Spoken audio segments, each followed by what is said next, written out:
अल्हम्दुलिल्लाह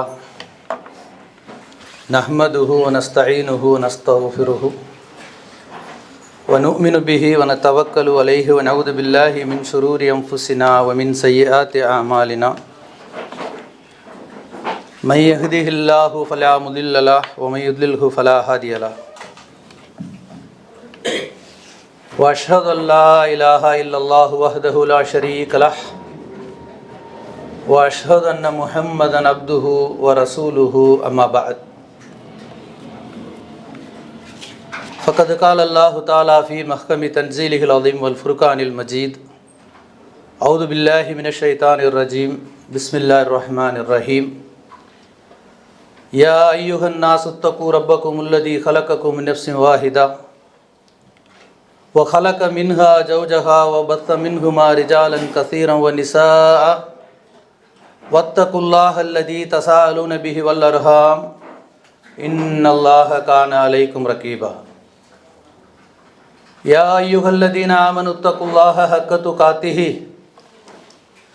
वला तमूतुन्न इल्ला व अंतुम मुस्लिमून या अय्युहल्लज़ीना आमनु इत्तक़ुल्लाह व क़ूलू क़ौलन सदीदा युस्लिह लकुम अअमालकुम व यग़फ़िर लकुम दुनूबकुम व मन युतिइल्लाह व रसूलहु फ़क़द फ़ाज़ फ़ौज़न अज़ीमा क़ाल नबीना रसूलुल्लाहि सल्लल्लाहु अलैहि वसल्लम इन्न अस्दक़ल हदीसी किताबुल्लाह व खैरल हदी हदी मुहम्मद सल्लल्लाहु अलैहि वसल्लम शर्रल उमूरि मुहदसातुहा व कुल्ल मुहदसतिन बिदअ व कुल्ल बिदअतिन ज़लाला व कुल्ल ज़लालतिन फिन्नार. கண்ணியத்திற்குரிய எல்லாம் வல்ல அல்லாஹு ஜல்லஷானு தாலாவின் நல்லடியார்களே, எனதருமை சகோதர சகோதரிகளே, தாய்மார்களே, பெரியோர்களே, அல்லாஹு ரப்புல் ஆலமீன் நமக்கு அருளியிருக்கும் தீனுல் இஸ்லாத்தை அதன் தூய்மையான வடிவில் அறிந்து அதன் அடிப்படையில் நம்முடைய வாழ்வை அமைத்து கொள்ள வேண்டும் என்ற உயர்ந்த ஒரு நோக்கத்திலே, குறிப்பாக நாம் அனைவரும் சார்ந்திருக்கக்கூடிய குடும்பம் என்ற ஒரு தலைப்பிலே அல்லாஹு அருள் புரிந்த குடும்பம் எவ்வாறு இருக்க வேண்டும் என்று அல்லாஹுவும் அல்லாஹுடைய தூதர் ரசூலுல்லாஹி ஸல்லல்லாஹு அலைஹி வஸல்லம் அவர்களும் விரும்பியிருக்கின்றார்கள் என்ற சிறிய ஒரு உபதேசத்தை உங்களுக்கும் எனக்கும் இன்றைய தினம் நினைவுபடுத்துவதற்காக கிடைத்த இந்த வாய்ப்பிற்கு ஏகன் அல்லாஹ்விற்கும் வாய்ப்பு கொடுத்த சகோதரர்களுக்கும் நன்றியை தெரிவித்தவனாக, அல்லாஹு அருள் புரிந்த குடும்பம் என்று சொன்னால் அல்லாஹுடைய அருள் யாருக்கு தேவை என்ற கேள்வியை முதலில் நாம் கேட்டு அதற்கு ஒரு விடையை காண வேண்டும். அல்லாஹுடைய உலகத்தில் எத்தனையோ விதமான பொருட்கள் இருக்கின்றது. ஒருவருக்கு அதனுடைய தேவை இருக்கும், ஒருவருக்கு இருக்காது. கட்டாயம் இல்லையா? ஒவ்வொருத்தருக்கும் ஒரு தேவை இருக்கும். அப்போ அல்லாஹுடைய அருள் என்பது, அல்லாஹுடைய நேமத் என்பது ஒரு பொருள், அது இருக்கின்றது. அது யாருக்கு தேவை என்றால் எல்லாருக்கும் தேவை. இறை தூதர்களுக்கு தேவை, சஹாபாக்களுக்கு தேவை, ஒவ்வொரு மனிதனுக்கும் தேவை. அப்போ அல்லாஹுடைய அருளுக்கு அப்பாற்பட்டவர்களாக மனித சமூகத்தில் யாருமே இல்லை. அப்போ எந்த ஒரு மனிதனும் இது எனக்கு தேவையில்லை என்று அவன் ஒதுங்கி இருப்பதோ அல்லது பாராமுகமாக இருப்பதோ அல்லது கவனமற்று சலனம் இல்லாமல் இருப்பதோ என்பதோ அவனுடைய இம்மைக்கும் மறுமைக்கும் அது நஷ்டம். ஆகவே அல்லாஹுடைய அருள் யாருக்கு தேவை என்றால் நம்மில் ஒவ்வொருவருக்கும் தேவை. அதே போல் அல்லாஹுடைய அருளை அடைவது எப்படி என்று அதற்கு ஒரு கேள்வியை கேட்கணும். எப்படி அடைவது? ஒரு பொருளை நமக்கு தேவைன்னா அதை அடையிறதுக்கு சில முயற்சிகள், சும்மா உட்காந்து தான் அந்த மடியில் விழுந்துராது. அப்போ நம்ம என்ன செய்யணும்? அதற்கான முயற்சிகளை செய்ய வேண்டும். அப்போ அல்லாஹுடைய அருளை அல்லாஹுடைய நபி ஸல்லல்லாஹு அலைஹி வஸல்லம் யாருக்கெல்லாம் நாடினார்கள் என்று கேட்டால், அல்லாஹுடைய நபி ஸல்லல்லாஹு அலைஹி வஸல்லம் யாரை வாழ்த்துவதாக இருந்தாலும், யாரைக்காக பிரார்த்தனை செய்வதாக இருந்தாலும், இறைவா இன்னாருக்கு அருள் புரிவாயாக, இறைவா இன்ன சகோதரருக்கு அருள் புரிவாயாக, இறைவா இந்த கூட்டத்திற்கு அருள் புரிவாயாக, இறைவா இந்த குடும்பத்தாருக்கு அருள் புரிவாயாக. நம்மளுக்கெல்லாம் பழக்கமான ஒரு துவா கூட இருக்கும். கல்யாணத்தில் என்ன துவா செய்வோம்? பாரக் அல்லாஹு லக்க. என்ன அர்த்தம்? அல்லாஹ் அருள் புரிய வேண்டும். யாருக்கு? இந்த இருவருக்கும். ஓ பாரக் அலைக்க, அந்த ரெண்டு சாராருக்கும், அந்த இரண்டு பேருக்கும் அல்லாஹ் தஆலா பரக்கத்து செய்ய வேண்டும் என்று நாமளும் துவா செய்கின்றோம். இதைத்தான் நபி ஸல்லல்லாஹு அலைஹி வஸல்லம் கற்றுக் கொடுத்துருக்கிறாங்க. அப்போ அல்லாஹுடைய அந்த பரக்கத் என்பது, அந்த அருள் என்பது நிச்சயமாக, அந்த ரஹம் என்பது ஒவ்வொரு மனிதனுக்கும் இந்த உலகத்திலே அவசியமாக இருக்கின்ற காரணத்தினால், ஆக அல்லாஹுடைய அருள் நம் மீது கிடைக்க வேண்டும் என்று சொன்னால் அதற்கு அவசியம் நாம் சில முயற்சிகளை செய்ய வேண்டும். அதற்கென சில அமல்களை நாம் செய்ய வேண்டும். இல்லை என்றால் அதை அடைய முடியாது. அப்போ இது யார் சொன்ன மாதிரி இந்த விஷயங்களை நாம் அமைத்து கொள்ள வேண்டும்? இரவெல்லாம் அமர்ந்து யோசித்து அல்லாஹ்வை அருள்வதற்கு என்னென்ன வழிமுறைகள் என்று யாரேனும் ஆய்வு செய்து சொல்ல வேண்டிய அவசியத்தில் அல்லாஹ் நம்மை விட்டுவிடவில்லை. அல்லாஹு தாலா மனித சமுதாயத்திற்கு என்னவெல்லாம் சொல்ல வேண்டுமோ அதையெல்லாம் மிக அழகாக, நேர்த்தியாக, நெறியாக, முறையாக தனது திருமறையிலே பதிவு செய்துவிட்டு சொல்லி காட்டுகின்றான். ஒமா கான ரப்புக்க நசியா, உங்களுடைய இறைவன் மறக்கக்கூடியவன் அல்ல. சொல்ல வேண்டியெல்லாம் கிளியராக சொல்லிட்டேன். உங்களுக்கு யாருக்கு கஷ்டம்லாம் கிடையாது. அதில் எதுவும் சேர்க்கிறதோ கூட்டுறதோ குறைக்கிறதோ இந்த பிரச்சனையே உங்களுக்கு வேண்டாம். நீங்கள் என்ன செய்யணும்? சமீனா அத்தானா, செவியேற்றேன் கட்டுப்பட்டேன். இந்த ஒரு ட்ரம்ஸில் ஒரே நேர்கோட்டில் போனதுனால தான் சஹாபாக்களை அல்லாஹு பொருந்தி கொண்டான், இறை தூதர்களை அல்லாஹு பொருந்தி கொண்டான். அவர்களோடு அந்த பொருந்தி கொள்ளுதல் என்று முடிவு பெறவில்லை. உலகம் உள்ளளவும் உங்களில் ஒவ்வொருவருக்கும் அந்த அல்லாஹுடைய பொருந்தி கொள்ளல் இருக்கின்றது, நீங்கள் முயற்சி செய்ய வேண்டும் என்று அல்லாஹு ரப்புல் ஆலமீன் சொல்லி காட்டுகின்றான். சரி, அல்லாஹு சொன்ன விஷயங்களில் அல்லாஹுடைய தூதர் ரசூல் ஸல்லல்லாஹு அலைஹி வஸல்லம் ஏதேனும் சொல்ல மறந்து இருப்பாங்களா? இல்லையே. அல்லாஹுடைய தூதர் நபி ஸல்லல்லாஹு அலைஹி வஸல்லம் அல்லாஹ்வுக்குரிய எந்த விஷயத்தையும் மறைக்கவும் இல்லை, அவர்கள் சொல்லுவதற்கு மறக்கவும் இல்லை. ஆகவே அல்லாஹ் மறக்கவில்லை, நபி ஸல்லல்லாஹு அலைஹி வஸல்லம் மறக்கவில்லை என்றால் மார்க்கம் தெளிவாக இருக்கின்றது. அப்போ இந்த மார்க்கத்திலிருந்து நாம் என்ன செய்யணும்? சில விஷயங்களை எடுத்து எனக்கு எது தேவையோ அதை நான் செயல்படுத்த வேண்டும். அதன் மூலம் அல்லாஹுடைய அருளை நான் அடைய முடியும். இவர் எதற்காகத்தான் இந்த உலகத்தில் பிறந்தோம்? எதை அடைவதற்காக நீங்கள் இந்த உலகத்தில் பிறந்திருக்கின்றீர்கள்? பிறந்த ஒவ்வொரு மனிதனும் ஒரு நாள் மரணிக்க வேண்டும். அல்லாஹ் மிக தெளிவாக தனது திருமறையிலே பதிவு செய்கின்றான். 3 வயசுல சொன்னீங்கன்னா அவன் எப்போதும் மரணத்தை பற்றி மறக்கவே மாட்டான். ஐனமா தகூனு இதுரிக்குமுல் மௌத், நீங்கள் எங்கே போனாலும் மரணம் சேரும். வலவ் குன்தும் ஃபி புரூஜின் முஷய்யத, ஒரு இரும்பினாலான ஒரு கோட்டை ஃபுல்லாக அப்படியே ஸ்டீல் கவர் பண்ணி அதுக்குள்ளார போய் நீங்கள் இருந்துடுறீங்க, மரணம் உங்களை விட்டு விடுமா? சரி, இந்த பூமி வேண்டாம், நான் சந்திர மண்டலத்தில் போய் தங்கிக்கிறேன், அங்கேயும் மரணம் வரும். அதுவும் அவருடைய ஆதிக்கத்தில் இருக்கக்கூடிய ஒரு துணை கிரகம்தான். ஆகவே எனதருமை சகோதரர்களே, அல்லாஹுடைய அருளை அடைய வேண்டும் என்று சொன்னால் அல்லாஹுடைய நபி ஸல்லல்லாஹு அலைஹி வஸல்லம் காட்டி கொடுத்த அந்த வழிமுறையை விட்டுவிட்டு அதை பின்பற்றி வாழ்ந்த மிக பெரும் கூட்டமான சஹாபாக்களுடைய வழிமுறையை விட்டுவிட்டு நீங்கள் அமர்ந்து ஆய்வு செய்ய வேண்டிய அவசியமோ அதை பற்றி கவலைப்பட வேண்டிய அவசியமோ நமக்கு இல்லை. ஆகவே அல்லாஹும் அல்லாஹுடைய நபி ஸல்லல்லாஹு அலைஹி வஸல்லம் என்ன சொல்லி இருக்கிறார்கள் என்பதை பார்க்க வேண்டும், படிக்க வேண்டும், கேட்க வேண்டும், அதன் அடிப்படையில் செயல்பட வேண்டும். வமா ஆத்தாக்கும் ரசூலு ஃபஹுது வமா நஹாக்கும் அன்ஹு ஃபன்தஹு. என்ன பிரச்சனை இதில்? நாளைக்கு காலையில் ஒரு காரியத்தை செய்ய போகிறீங்க, அல்லாஹும் அல்லாஹுடைய தூதரும் இதை நமக்கு அனுமதித்திருக்கிறார்களா? ஓகே, டன், செஞ்சுட்டு போயிட்டே இருங்க. அனுமதிக்கவில்லையா? அந்த பக்கம் போகாதீங்க. இவ்வளவுதான். எவ்வளோ எளிமையான ஒரு மார்க்கம். அப்போ இந்த அடிப்படையில் உங்களுடைய காரியங்களை நீங்கள் முயற்சி செய்தால் அதை அடைய முடியும். அல்லாஹ் தனது திருமறையிலே சொல்லி காட்டுகின்றான், வல்லைஸலில் இன்சானி இல்லா மா சா.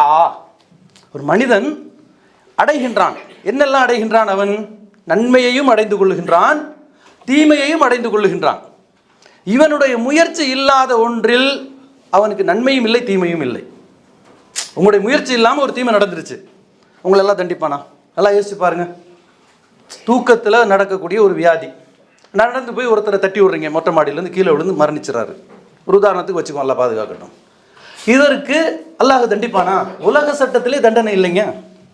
உலக சட்டத்திலே இது கேஸ் புக் பண்ணுறாங்க. இவர் மொட்டை மாடிக்கு போனார் நேற்று 12 மணிக்கு, மேலே இருந்து கீழே தள்ளி விட்டார், கீழே விழுந்து மரணித்தார். அப்படியா?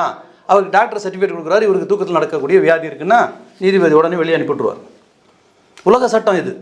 அப்போ அல்லாஹு ரப்புல் ஆலமீனும் இப்படித்தான் உங்களுடைய முயற்சி இல்லாதவற்றில் உங்களை தண்டிக்க மாட்டான். அதே மாதிரி நன்மையும் தானாக வந்துடாது. நபி ஸல்லல்லாஹு அலைஹி வஸல்லம் சொல்கிறாங்க, அல்லாஹு ரப்புல் ஆலமீன் மலக்குகளுக்கு கட்டளையிட்டான். என்ன கட்டளையிட்டான்? 3 சாராரிடம் இருந்து உங்களுடைய எழுதுகோலை மடக்கி வைத்து விடுங்கள். பேனாவை மூடி வச்சிருங்க. எழுதுகோல்னா தமிழ். அப்போ இந்த பேனாவை மூடி வச்சிருங்கன்னு என்ன செய்கிறான்? அல்லாஹு தஆலா கட்டளை இடுகின்றான். யாருக்கு? மலக்குகளுக்கு. யார் அந்த 3 சாரார்? பருவ வயதை அடையாத குழந்தைகள், புத்தி பேதலித்த ஒரு மனிதன், தூக்கத்தில் உள்ள ஒரு மனிதன். இவர்களுடைய செயல்கள் பதிவு செய்யப்படாது. ஆகவே நீங்கள் எதை முயற்சி செய்கின்றீர்களோ அதுதான் உங்களுக்கு கிடைக்கும். அப்போ அல்லாஹுடைய அருள் உங்களுக்கு வேண்டும் என்றால் நீங்கள் அதற்காக முயற்சி செய்ய வேண்டும். முதல்ல அந்த நீயத்து உங்களுக்கு வர வேண்டும். அல்லாஹுடைய அருளுக்காகவே என்னுடைய காலையுடைய அந்த எழுதல் இருக்க வேண்டும். அல்லாஹுடைய அருளை நாடிய என்னுடைய அன்றாட எல்லா செயல்களும் இருக்க வேண்டும். அல்லாஹுடைய அருளை நாடிய என்னுடைய இரவு உறக்கமும் இருக்க வேண்டும். இந்த இரவு முழுவதும் அல்லாஹுடைய அந்த அருளை நாடியே இருக்க வேண்டும். ஏனென்றால் அதற்காகத்தான் இந்த உலகத்திலே நான் வாழ்ந்து கொண்டிருக்கிறேன் என்ற அந்த ஒரு பொதுநலனும் சுயநலனும் ஒவ்வொரு முஸ்லீமுக்கும் வெவ்வேறு கட்டத்திலே மாறி மாறி வந்து கொண்டே இருக்க வேண்டும். இப்படி இருந்தால் அவனுடைய செயல்கள் முறையாக அமைந்துவிடும். அவனுடைய முயற்சி இன்றியமையாததாக இருக்கும். முயற்சியின் பலனை கண்டிப்பாக அவன் அடைவான். வல் வஸ்னு யௌம இத்னில் ஹக். அல்லாஹ் சுப்ஹானஹு வ தஆலா தன் திருமறையில சொல்றான். அந்த நாளில் உங்களுடைய காசு பணம் எண்ணப்படாது. உங்களுடைய பதவிகள், உங்களுடைய பெயர்கள், உங்களுடைய குலம், கோத்திரம், உங்களுடைய அழகு, எதை எடைப்படும்? அல்லாஹ் வல் வஸ்னு யௌம இத்னில் ஹக். அந்த நாளில் எடை போடப்படும். ஃபமன் தகுலத் மவாஸினுஹு, யாருடைய நன்மையின் எடை கனத்து விடுகின்றதோ உலாயிக ஹுமுல் முஃப்லிஹூன், அவர்கள் தான் வெற்றி பெற்றவர்கள். அப்போ மறுமையில் நான் வெற்றி பெறணும், நீங்கள் வெற்றி பெறணும்னு சொன்னால் உள்ளத்தில் ஆழமாக இந்த விஷயத்தை பதிய வைத்துக் கொள்ளுங்கள். உங்களுடைய நன்மையின் எடை கணக்க வேண்டும். அல்லாஹ் தன் திருமறையில் என்ன சொன்னான்? வமா ஹலக்குத்துல் ஜின்ன வல் இன்ச இல்லா லியஅபுதூன், மனிதர்களையும் ஜின்களையும் என்னை வணங்குவதற்காக நான் படைக்கவில்லைன்னு அல்லாஹ் சொல்லிட்டான். இது மேபி நீங்கள் ஒரு 1000வது முறையாக இந்த வசனத்தை நீங்கள் கேட்குறீங்கன்னு நான் நினைக்கிறேன். நம்மளும் ஒரு 1000 மட்டும் படிச்சிருப்போம், கேட்டிருப்போம். அதன் அடிப்படையில் நம்முடைய வாழ்க்கை இருக்கின்றதா? அல்லாஹ் தன்னை வணங்குவதற்காக என்னை படைத்திருக்கின்றான். ஆனால் அதை நான் சர்வசாதாரணமாக மறந்து விடுகின்றேன். ஆனால் அல்லாஹ் குற்றம் பிடிக்க மாட்டான். அல்லாஹ் குற்றம் பிடிக்க மாட்டான். ஏனென்றால் அப்படிப்பட்ட நிலையில் தான் குலிக்கல் இன்சான வைஃபா, மனிதனை மிக பலவீனனாக நாம் படைத்திருக்கின்றோம். அவன் என்னை மறக்கும் போதெல்லாம் அவனுக்கு நாம் ஞாபகப்படுத்துகின்றோம். நீங்கள் எந்த கலிமாவை முழிந்து முஸ்லிம்களாக வாழ்ந்து கொண்டிருக்கின்றீர்களோ, எந்த அல்லாஹ் அனைத்தை விட பெரியவன் என்ற எண்ணத்தில் வாழ்ந்து கொண்டிருக்கின்றீர்களோ, நீங்கள் மறந்து விடுவீர்கள் என்றுதான் நாளொன்றுக்கு 5 முறை அல்லாஹு அக்பர் என்று உங்களுக்கு ஞாபகப்படுத்தப்படுகின்றது. எந்த சாட்சி சொல்லி நீங்கள் முஸ்லீமாக வாழ்ந்து கொண்டிருக்கின்றீர்களோ அந்த சாட்சியம் உங்களுக்கு நினைவுபடுத்தப்படுகின்றது. அஷ்ஹது அல்லா இலாஹா இல்லல்லாஹ் அஷ்ஹது அன்ன முஹம்மது ரசூலுல்லாஹ். எதை நோக்கி நீங்கள் வர வேண்டுமோ அது உங்களுக்கு திணிக்கப்படுகின்றது. உங்களுடைய சிந்தனையிலே திரும்ப திரும்ப உங்களுக்கு ஞாபகப்படுத்தப்படுகின்றது. ஹய்யா அலஸ்ஸலா, ஹய்யா அலஸ்ஸலா, தொழுகையின் பக்கம் வாருங்கள், தொழுகையின் பக்கம் வாருங்கள். புரியவில்லையா? ஹய்யா அலல் ஃபலா, ஹய்யா அலல் ஃபலா, வெற்றியின் பக்கம் வாருங்கள், வெற்றியின் பக்கம் வாருங்கள் என்று அல்லாஹ் சுப்ஹானஹு தஆலா மனிதன் பலவீனன் என்ற காரணத்தினாலே ஒரு நாளைக்கு 5 வேளை தொழுனா நமக்கு தெரியாதா? நம்ம தொழ மாட்டோமா? தொழ மாட்டோம். பாங்கு சொல்லிய நிலைமை இப்படி இருக்குது. பாங்கு சொன்ன பிறகு இந்த தமிழில் ஒரு பழமொழி சொல்லுவாங்க, எருவு மாட்டு மேலே மழை பெஞ்ச கதையா. பாங்கு சொல்லப்படும் பொழுது ஒருவன் பள்ளிவாசலை கடந்து அந்த சலனம் இல்லாமல் போகிறான் என்று சொன்னால் அவனை அல்லாஹ்வுடைய தூதர் நபி ஸல்லல்லாஹு அலைஹி வஸல்லம் தற்பெருமைக்காரன், பெருமைக்காரன், இவனை சொர்க்க வாடையும் இவனால் நுகர முடியாது என்று எச்சரிக்கிறாங்க. அல்லாஹ்வுடைய தூதர் நபி ஸல்லல்லாஹு அலைஹி வஸல்லம் தற்பெருமை பற்றி சொன்னாங்க. சஹாபாக்கள் பயந்துட்டாங்க. உடனே தற்பெருமை கூடாதா? அல்லாஹ்வுடைய தூதரே, மனிதன் தன்னுடைய ஆடை அழகாக இருக்கணும்னு ஆசைப்படுறான், தன்னுடைய காலணி நல்லா இருக்குன்னு ஆசைப்படுறான். வண்டியை கழுவினதுக்கப்புறம் அந்த டயருக்கு என்ன செய்கிறோம்? 50 திரம்க்கு பாலிஸ் அடிக்கிறோம். அப்போ இதைத்தான் சஹாபாக்கள் கேட்டாங்க. அல்லாஹ்வுடைய தூதரே, தற்பெருமை பற்றி நீங்கள் சொல்லிங்க, எங்களுக்கெல்லாம் பயமாக இருக்கின்றது. எங்களுடைய ஆடை அழகாக இருக்க வேண்டும் என்று எங்களில் சிலர் ஆசைப்படுகின்றோம். எங்களுடைய காலணி நன்றாக இருக்க வேண்டும் என்று சொல்லி நான் ஆசைப்படுகின்றோம். இது தற்பெருமை ஆகிவிடுமோ? பாருங்க சஹாபாக்களுடைய அச்சம் எப்படி இருந்தது என்று சொல்லி. எத்தனை விதமான கேள்விகள் நபி ஸல்லல்லாஹு அலைஹி வஸல்லம் கேட்டாங்க. எதுக்கு கேட்டாங்க? நாங்களும் சில கேள்விகள் இன்னைக்கு கேட்குறோம். இவர் என்ன சொல்றாரு பார்ப்போம். ஆனால் நபி ஸல்லல்லாஹு அலைஹி வஸல்லம் காலத்தில் சஹாபாக்கள் கேட்ட கேள்விகளை நீங்கள் எடுத்து பார்த்தீர்கள் என்று சொன்னால் எல்லாமே அவர்களுடைய வாழ்வியலுக்கு அவசியமான கேள்விகள்.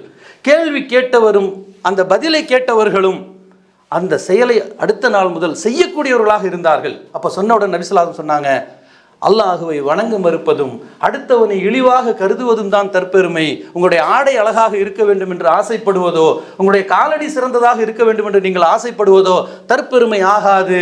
இன்னல்லாஹ ஜமீலுன், நிச்சயமாக அல்லாஹ் அழகானவன். இன்னஹு ஹிப்பு ஜமீல், அவன் அழகை விரும்புகின்றான். நீங்கள் அழகாக உங்களை ஆக்கிக் கொள்வது அலங்காரம் தான். அலங்காரத்துக்கு அழகுக்கு வித்தியாசம் தெரிஞ்சுக்கணும். அது தெரியாமல் நம்மளால் முடியெல்லாம் பெயிண்ட் அடிச்சுட்டு இருக்கிறாங்க. அழகு என்பது இருப்பதை சரிப்படுத்திக் கொள்வது, அலங்காரம் என்பது வெளியிலிருந்து ஒரு பொருளை கொண்டு வந்து ஒட்ட வைக்கிறது. இந்த வெளியிலிருந்து ஒரு பொருளை கொண்டு வந்து ஒட்ட வைக்கிறது பெண்களுக்கு அனுமதிக்கப்பட்டிருக்கிறது, ஆண்களுக்கு அனுமதிக்கப்படவில்லை. அல்லாஹ்வுடைய தூதர் நபி ஸல்லல்லாஹு அலைஹி வஸல்லம் அலங்கரித்துக் கொள்ளக்கூடிய ஆண்களையும் நறுமணம் பூசக்கூடிய பெண்களையும் வெறுத்தார்கள். அது செய்யாதீங்கன்னு சொன்னாங்க, தடை விதித்தார்கள். ஆண்கள் அலங்காரம் என்ன எதெல்லாம் இருக்குதோ அதையெல்லாம் ஆண்களுக்கு தடுக்கப்பட்டிருக்கின்றது. ஒரு கையில தங்கத்தையும் ஒரு கையில பட்டையும் வைத்துக்கொண்டு இவை இரண்டையும் என்னுடைய உம்மத்தின் ஆண்களுக்கு நான் தடுத்திருக்கிறேன்னு சொன்னாங்க. அப்போ அல்லாஹ்வுடைய தூதர் நபி ஸல்லல்லாஹு அலைஹி வஸல்லம் இந்த விஷயத்தை சொன்னார்கள். இந்த விஷயத்தை சொல்லவில்லை என்று நீங்கள் எதையுமே சொல்ல முடியாது. அப்போ தற்பெருமை என்பது ஒரு மனிதனுக்கு எப்போது வருகிறது என்று சொன்னால் அல்லாஹ்வை வணங்க மறுக்கும் பொழுது அவனுக்கு ஞாபகம் ஊட்டப்படுகின்றது. ஒரு விஷயம் பெருசுன்னு நினச்சி போயிட்டு இருக்கிறோம். என்னுடைய வேலை பெருசு, என்னுடைய மனைவி பெருசு, என்னுடைய மக்கள் பெருசு, இது பெருசு, அது பெருசு, இது பெருசு. ரெண்டு முன்னால் வரும்போது நம்ம எதை எடுக்கிறோம்? எது பெருசோ அதை எடுக்கிறோம். நீ அதை எடுக்கும் பொழுது அல்லாஹ் ஞாபகப்படுத்துகிறான், இதை பெருசு அது பெருசான்னு நீ பேசிக்கிட்டு இருக்கப்பா, அல்லாஹு அக்பர், அல்லாஹு மிகப்பெரியவன். அப்போ அல்லாஹு மிகப்பெரியவன் என்று ஞாபகப்படுத்த பிறகும் அவன் அதை விட்டு வேறொரு வேலையை செய்கிறான் என்று சொன்னால் அவன்தான் தற்பெருமைக்காரன் என்று அல்லாஹுடைய நபி ஸல்லல்லாஹு அலைஹி வஸல்லம் சொல்லி காட்டுகிறார்கள் என்று சொன்னால், அல்லாஹுடைய அருளை நாம் அடைய வேண்டும் என்றால் அதற்கான சில முயற்சிகளை செய்ய வேண்டும். அல்லாஹ் சுப்ஹானஹு வ தஆலா அவன் சொல்லி காட்டுகின்றான், ஒமா ஹலக்கத்துல் ஜின்ன வல் இன்ச இல்லா லியஅபுதூன், மனிதர்களையும் ஜின்களையும் என்னை வணங்குவதற்காக அன்றி நான் படைக்கவில்லைன்னு அல்லாஹ் சொல்கிறான்.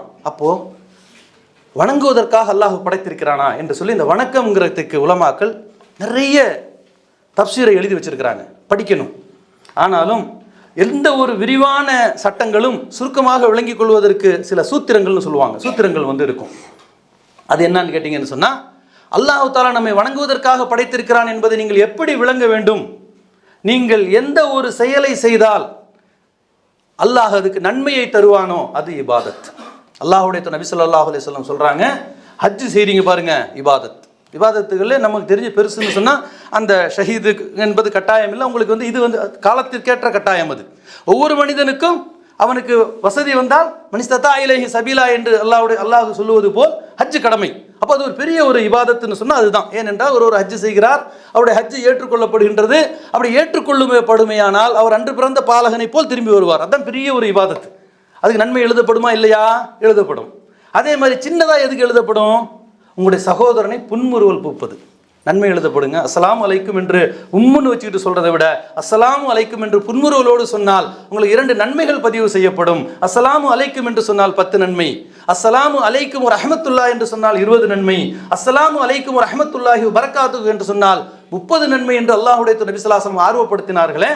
அந்த 10 நன்மையை கவனத்தில் கொண்டு நாளையிலிருந்து நாம் சலாம் சொல்லுவோமே ஆனால் நிச்சயமாக அல்லாஹ் நம் மீது அருள் புரிவான். அப்போ பெரிய ஒரு இபாதத்தாக ஹஜ்ஜை நாம் விளங்கி வைத்திருக்கிறோம். சிறிய ஒரு இபாதத்தாக தன்னுடைய சகோதரனை பார்க்கும் பொழுது புன்முறுவல் பூப்பதும், வழியிலே நாம் நடந்து போகும் பொழுது நமக்கு கண்ணால் பார்த்துட்டோம், கண் தெரியாத ஒருவர் அல்லது பேசிக்கிட்டே நிற்கிறது, எல்லாரும் கண் தெரியாமல் தான் இருக்காங்க, இன்னும் ஃபோனை பார்த்துட்டு போயிட்டே இருக்குது. அப்போ தடுக்கி விழாமல் இருப்பதற்கு அந்த இடர்பாடுகள் நீங்கள் அகற்றினால் உங்களுக்கு நன்மை எழுதப்படுகின்றது. ஒமா ஹலக்கத்துல் ஜின்ன வல் இன்ஸ இல்லா லியஅபுதூன், மனிதர்களையும் ஜின்களையும் என்னை வணங்குவதற்காக அன்றி நான் படைக்கவில்லை என்று அல்லாஹ் சொல்லுகின்றான். அந்த இபாதத் என்றால் என்னவென்பதை உங்களுடைய உள்ளத்தில் ஆழமாக பதிய வைத்துக் கொள்ளுங்கள்.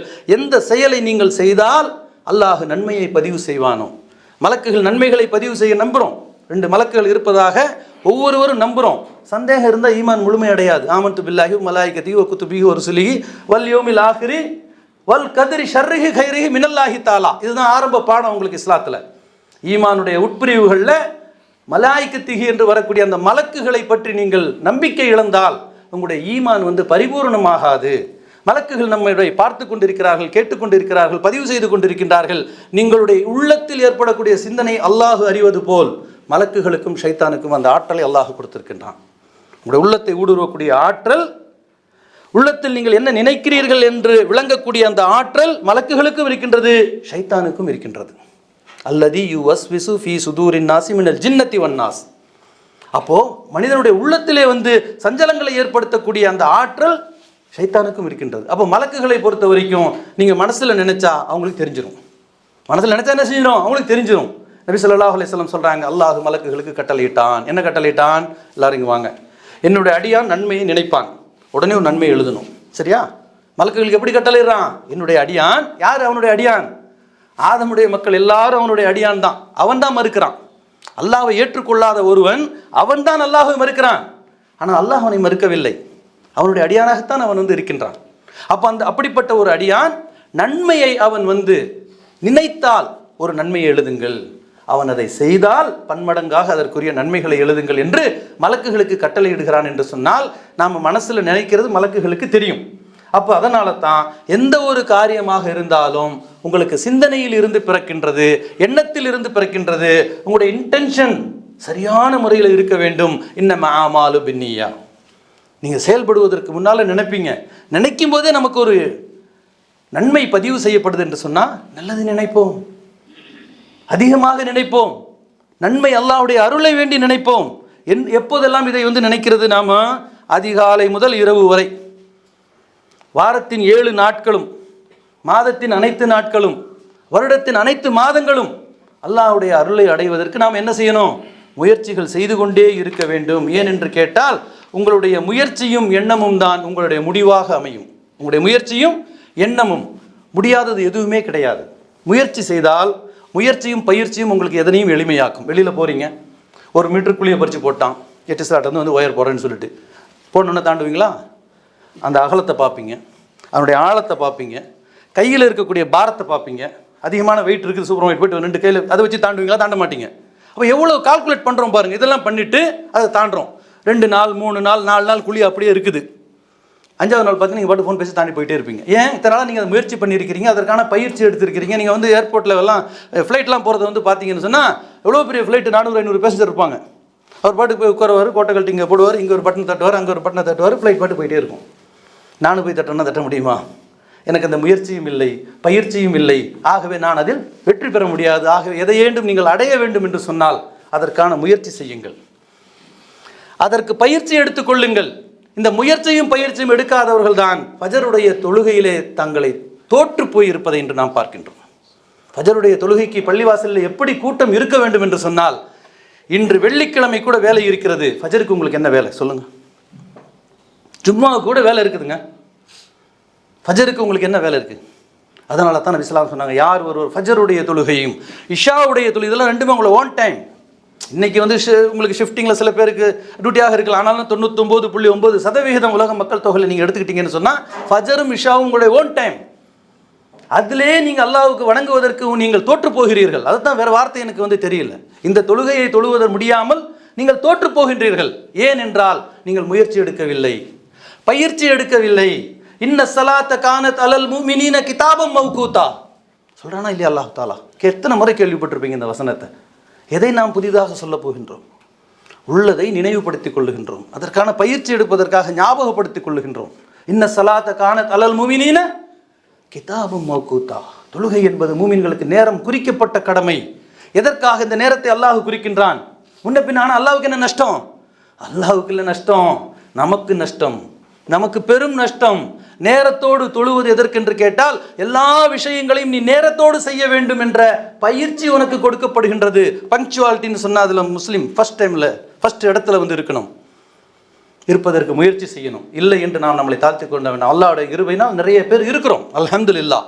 ஆனால் அது இன்னும் அந்த சதவீதங்கள் அதிகப்படுத்தப்பட வேண்டும் என்று சொன்னால், ஐயாமுல் ஜாஹில் இருந்து சஹாபாக்கள் என்ற ஒரு மிகப்பெரிய ஒரு சமுதாயம் உருவானது என்று சொன்னால், அதற்கு ஒரே ஒரு விஷயம், இல்லை என்றால் 3 விஷயம். ஒரு விஷயம் என்று எடுத்துக்கொண்டீர்கள்னா கல்வி, 3 விஷயம் சொன்னீங்கன்னா கல்வி கல்வி கல்வி. புரிஞ்சுதுங்களா? அல்லாஹ்வுடைய நபி ஸல்லல்லாஹு அலைஹி வஸல்லம் எதை கொண்டு வந்தாங்க? அழகான ஒரு கல்வி திட்டத்தை கொண்டு வந்தாங்க, அழகான ஒரு சிலபஸை கொண்டு வந்தாங்க. அந்த சிலபஸ் என்றைக்கும் மாறாது. எல்லாம் நீங்கள் வந்து பார்த்தீங்கன்னா, நாங்கள் வந்து நான் படித்த காலத்தில் நம்ம அந்தளவுக்கு படிக்கலை. நான் படித்த காலத்தில் +1 +2 இருந்தெல்லாம் இப்போ 6ஆம் வகுப்பில் படிச்சுட்டு இருக்காங்க பிள்ளைங்க. சிலபஸ் மாறிக்கிட்டு வருது. ஆனால் அல்லாஹ் சுப்ஹானஹு வ தஆலா ஒரே சிலபஸை கொடுத்தான். அதற்காக ஒரு தூதரை அனுப்பினான். சொல்லி காட்டுகின்றான் அல்லாஹ் சுப்ஹானஹு வ தஆலா தனது திருமறையிலே, கமா அர்சல்னா ஃபீக்கும் ரசூலம் மின்கும் யத்லு அலைக்கும் ஆயாத்தினா. வேற ஒன்றும் கிடையாது அவங்களுக்கு டியூட்டி. தூதர்கள் வந்து என்ன செய்வாங்க? யத்லு அலைக்கும் ஆயாத்தினா, எங்களுடைய வசனங்களை ஓதுவார்கள். அந்த வசனங்கள் தான் கல்வி. குர்ஆன் தான் கல்வி. குர்ஆன் தான் உங்களுக்கு வந்து ஆரம்ப கல்வி. குர்ஆன் தான் உங்களுக்கு நடுநிலை பள்ளி. குர்ஆன் தான் உங்களுக்கு மேல்நிலை பள்ளி. குர்ஆன் தான் உங்களுக்கு உயர்நிலை பள்ளி. குர்ஆன் தான் உங்களுக்கு பட்டப்படிப்பு. அப்போ இதில் தான் ஒரு பெரிய ஒரு சமுதாயத்தை அல்லாஹ்வுடைய நபி ஸல்லல்லாஹு அலைஹி வஸல்லம் கட்டமைத்தார்கள். 23 ஆண்டு காலத்திலே மிக சிறந்த உலகமெல்லாம் வியந்து பார்க்கின்றது. 1947 இந்தியா சுதந்திரம் அடைஞ்சது. ரிப்போர்ட்டர்ஸ்லாம் வந்து கேட்குறாங்க காந்தியடிகள்கிட்ட. நிறைய பேர் வந்து சுதந்திரத்துக்காக பாடுபட்டாலும் அந்த சமயத்தில் அவர் தான் லீடராக பார்க்கப்பட்டார். அப்போ வந்து கேட்டாங்க, உங்களுடைய ஆசைப்படி இந்தியா சுதந்திரம் அடைந்து விட்டது, இதற்கு பிறகு இங்கே ஒரு ஆட்சி, இதுக்கு முன்னால் இருந்தது என்ன ஆட்சி? ஆங்கிலேயர்களுடைய ஆட்சி, மன்னர் ஆட்சி மாதிரி தானே. இப்போ இனி ஒரு புதுசாக ஒரு ஆட்சி அமையணும்னா உங்களுக்குன்னு ஒரு ஆசை இருக்கும்ல, பிளான் பண்ண உங்களுக்கு இது இருக்கத்தானே செய்யும். உடனே அவர் வந்து சொன்னார், அராபிய தீபகற்பத்தில் உமர் பின் அல் கத்தாப் என்று ஒரு ஆட்சி புரிந்தார், அப்படிப்பட்ட ஒரு ஆட்சி இந்தியாவில் மலர வேண்டும் என்று நான் ஆசைப்படுகிறேன் என்று சொன்னார். எப்படிப்பட்ட ஒரு ஆட்சியாளராக, அமீருல் மூமினாக உமர் ரலியல்லாஹு அன்ஹு அவர்கள் இந்திய துணைக்கண்டத்தில் வாழ்ந்த ஒரு மனிதனுடைய உள்ளத்தில் ஆழமாக பதிந்திருக்கிறார் என்று சொன்னால், அவ்வளோ சிறந்த ஆட்சி செய்வதற்கு அவர் படித்த ஆரம்ப கல்வி எது? அவர் படித்த நடுநிலை கல்வி எது? அவர் படித்த மேல்நிலை கல்வி எது? அவர் படித்த பட்டப்படிப்பு எது என்று கேட்டால் அல் குர்ஆன், அல் குர்ஆன், அல் குர்ஆன் வல் ஹதீஸ். இதைத்தான் நபி ஸல்லல்லாஹு அலைஹி வஸல்லம் சொன்னாங்க, தரக்துக்கும் ஃபி அம்ரைனி கிதாபுல்லாஹி வல் சுன்னதி.